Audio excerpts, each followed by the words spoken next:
কি বন্ধুরা, আমার এই নিত্য নতুন ছড়া ও গল্প তোমাদের কেমন লাগছে? যদি তোমাদের ভালো লাগে তাহলে তোমরা একটা লাইক করে বা কমেন্ট করে আমায় জানিয়ে দাও।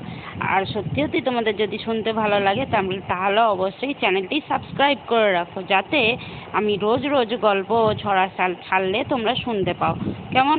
আর অবশ্যই চ্যানেলটি সাবস্ক্রাইব করো। আজকে যে গল্পটি তোমাদের জন্য আমি করেছি সেই গল্পটির নাম হলো লাভের গুড় পিঁপড়ে খেয়ে গেল। কেন গল্পটির নাম লাভের গুড় পিঁপড়ে খেয়ে গেল সেটা জানার জন্য অবশ্যই গল্পটি পুরোটা শুনবে, কেমন? তো চলো তোমরা গল্পটি শোনো এবং আমাকে কিন্তু জানাবে যে তোমাদের গল্পটি কেমন লাগলো, একটা লাইক করে বা কমেন্ট করে। আর চ্যানেলটি কিন্তু অবশ্যই সাবস্ক্রাইব করবে, কেমন?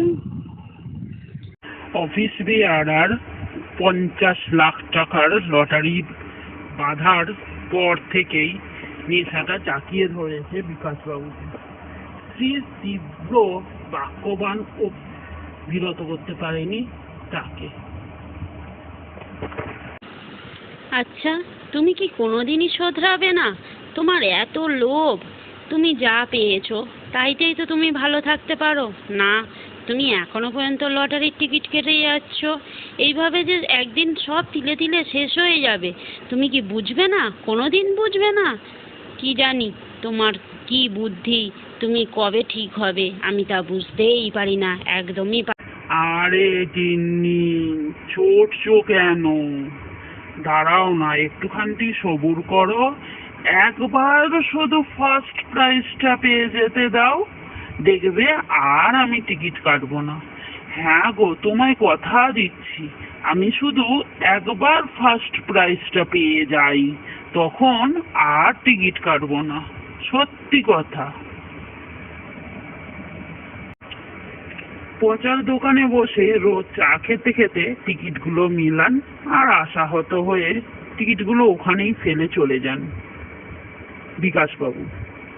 পচার সহকারী বুলেট টিকিটগুলো কুড়িয়ে নেয়। সেদিনও এর ব্যতিক্রম হয়নি। পরদিন দোকানে গিয়ে দেখেন সেজেগুজে পচা আর বুলেট কোথাও যাওয়ার জন্য প্রস্তুত হচ্ছে।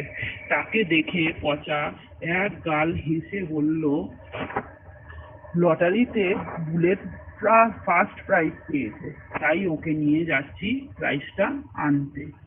বিকাশবাবুর তখন মনে পড়লো কাল তিনি চশমাটা আনতে ভুলে গেছেন, তাই জন্যই আজ নিজের জিনিসটা অন্যের হয়ে গেল। কাল যদি তিনি চশমাটা নিয়ে এসে তারপর টিকিটটা মেলাতেন, তাহলে সেই যে টিকিটগুলো ওরা কুড়িয়ে কুড়িয়ে রেখে দিচ্ছে, সেই টিকিটটা তার পেয়ে যেত এবং সেই প্রাইজটাও তিনি পেয়ে যেতেন। যে ফার্স্ট প্রাইজটার জন্য তিনি এতদিন অপেক্ষা করে রইলেন, যে ফার্স্ট প্রাইজটা তার ছিল, কিন্তু তার চশমার জন্য সে নিজের জিনিস হারালো।